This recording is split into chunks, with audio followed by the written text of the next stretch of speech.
자, 여러분 지금까지 잠언의 내용을 보았는데 어떠셨나요?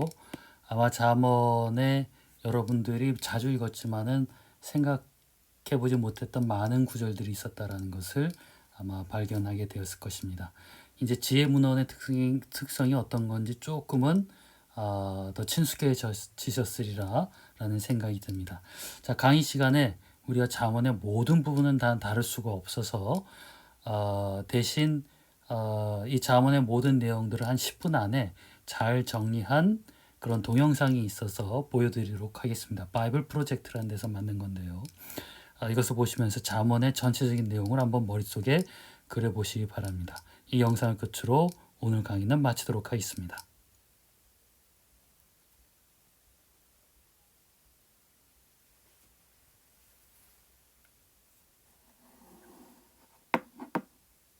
잠언은 지혜가 담긴 짧은 말을 가리킵니다. 우리는 잠언을 읽으면서 중요한 교훈과 지혜를 배울 수 있어요.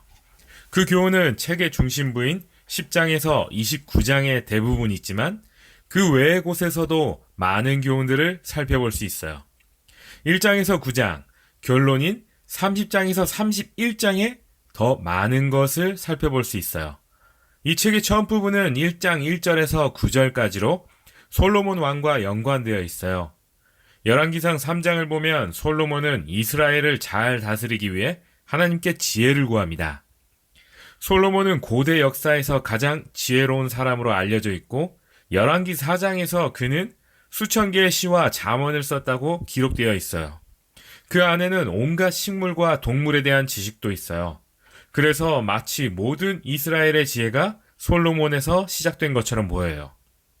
이 책의 모든 잠언을 솔로몬이 쓴 것은 아니지만 이스라엘의 잠언이 그에게서 시작된 것은 맞는 것 같아요. 잠언의 처음은 우리 역시 이 책을 통해 지혜를 얻을 수 있다고 말하고 있어요.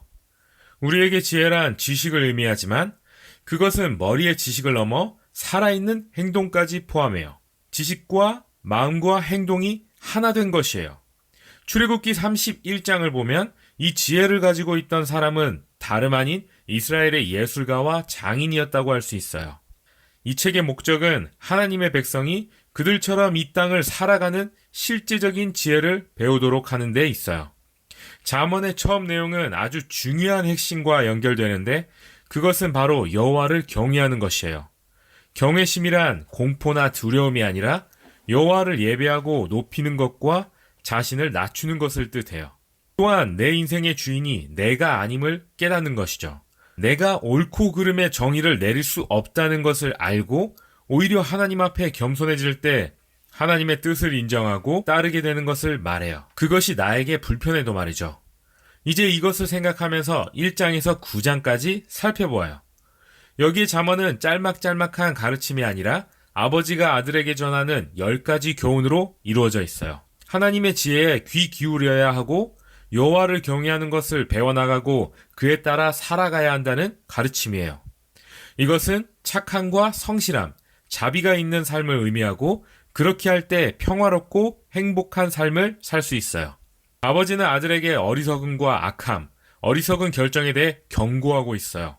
그 결정이 결국 이기심과 교만을 낳고 수치와 멸망으로 이끌기 때문이에요.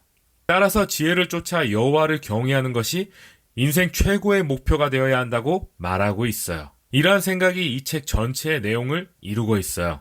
아버지로부터의 10가지 교훈은 성경의 지혜가 무엇인지, 성경의 다른 부분과 어떻게 다른지를 알려줍니다. 이 책은 어떻게 하면 우리가 잘 살 수 있는지에 관한 지혜를 가르치는데 그 지혜는 시내 산에서 백성들이 받았던 율법과 같지 않아요. 그렇다고 하나님의 음성인 예언도 아니에요. 오히려 지혜 문학은 하나님의 백성들이 그들의 축적된 통찰력을 통해 어떻게 하나님과 사람들을 존중하며 살아야 하는지를 세대를 거쳐 전달하고 있는 것이에요. 잠언서를 통해 지혜에 관한 축적된 교훈은 하나님의 말씀과 지혜로 합쳐져 그의 백성들에게 전달됩니다. 이것이 1장에서 9장까지 확인할 수 있는 내용들이에요. 9장에 4개의 시가 등장하는데 소위 지혜로운 여인의 시로 여기서 지혜는 여인으로 표현되어 있어요. 그 여인은 사람들을 잔치에 초청하여 지혜를 선택하는 삶을 살도록 권면합니다. 지혜는 우주 만물 속에 창조 전부터 존재했기에 만약 사람들이 지혜로운 결정을 한다면 지혜를 의지했기 때문이라고 말합니다. 다시 말해 매우 자비로운 성품을 가졌거나 방탕하지 않고 정의로운 사람들은 모두 그 지혜를 사용하는 자들이에요. 지혜로운 여인의 시는 매우 독창적인 방법으로 하나님의 만드신 선하신 세상에 우리가 살고 있고 또한 선함과 공의를 따라야 한다고 말해요. 하지만 우리가 잘못된 길로 갈 위험이 있기에 여호와를 경외하고 지혜롭게 살라고 말합니다. 우리도 선한 세상의 한 부분으로 살아야 한다는 뜻이에요. 이제 아버지로부터의 가르침과 지혜로운 여인의 교훈은 우리에게 이렇게 가르칩니다. 우리가 그저 세상의 지혜를 읽고 있는 것이 아니고 지혜로 들어가는 하나님의 초청장을 읽음으로써 조상들의 지혜를 배울 수 있다고 말해요. 이 책의 두 번째 부분인 10장부터 29장까지 우리는 수백 개에 이르는 오래된 옛 잠언들을 발견할 수 있는데 여호와를 경외하며 그 지혜를 적용하는 것으로 상상할 수 있는 모든 삶의 부분에 적용하고 있죠. 이를테면 가족, 직장, 이웃, 친구, 결혼, 재정, 분노, 용서, 술, 빚 등 모든 부분의 말이죠. 10장에서 29장의 잠언들은 1장에서 9장까지를 근거로 걸러진 것들로 이들은 모두 매우 짧고 기억하기에 쉬운 것들이에요. 실제로 책에서 이 부분은 참고서처럼 기술되어 있어서 몇 번이고 계속해서 참고할 수 있도록 의도된 것이에요. 평생을 통해서 참고하는 부분이죠. 이제 중요한 문제는 이 잠언을 어떻게 읽을지예요. 첫째, 모든 잠언은 원래 가능성에 대한 것으로 만일 우리가 여호와를 경외하고 지혜롭게 결정한다면 모든 일이 복될 것이고 여호와를 경외하지 않고 어리석게 행동하면 우리의 삶은 복받지 못할 것이라는 가능성이죠. 이것이 때로는 사실이지만 늘 그렇지는 않아요. 두 번째로 잠언은 더 이상 약속이 아니고 성공을 위한 공식도 아니에요. 예를 들면 이런 잠언들이 나오는데요. 여호와를 경외하면 수명이 길겠으나 악인의 연수는 짧아질 것이다. 어린아이에게 바른 길을 가르치라. 그러면 나이 들어서도 그 길을 떠나지 않을 것이다. 물론 여호와를 경외하는 도덕적 인간이 되면 장수하는 삶을 살 가능성이 높고 안정된 집에서 아이를 키워서 아이들을 잘 양육할 수도 있어요. 하지만 꼭 그렇다는 보장은 없죠. 세상 일들은 때로 잘못되기 때문이죠. 마지막 잠언은 일반적인 원칙에 초점을 맞추고 있어요. 예외보다는 말이죠. 사실 지혜서들은 그 예외들을 무시하지 않는데 욥기와 전도서 같은 지혜서들은 이 많은 예외들을 자세히 다루고 있고 간단한 공식을 적용하기에는 삶이 너무도 복잡함을 인정하고 있어요. 따라서 지혜서를 모두 읽는다면 인생에 좀 더 큰 그림을 얻을 수 있을 것이에요. 이제 이 책의 마지막 두 개의 시로 가볼게요. 첫 번째 시는 아굴이라는 사람이 쓴 것으로 그는 글을 시작하면서 자기 자신을 무지하고 어리석다고 인정하고 하나님의 지혜가 필요하다고 말합니다. 아굴은 하나님의 지혜가 이미 기록되어 자신에게 주어졌음을 발견해요. 즉 어떻게 살아야 하는지를 성경을 통해 발견하죠. 여기에서 아굴의 모습은 성경을 통해 하나님의 지혜 말씀을 듣기 위해 그 마음을 열고 항상 귀 기울이는 자를 대변하고 있어요.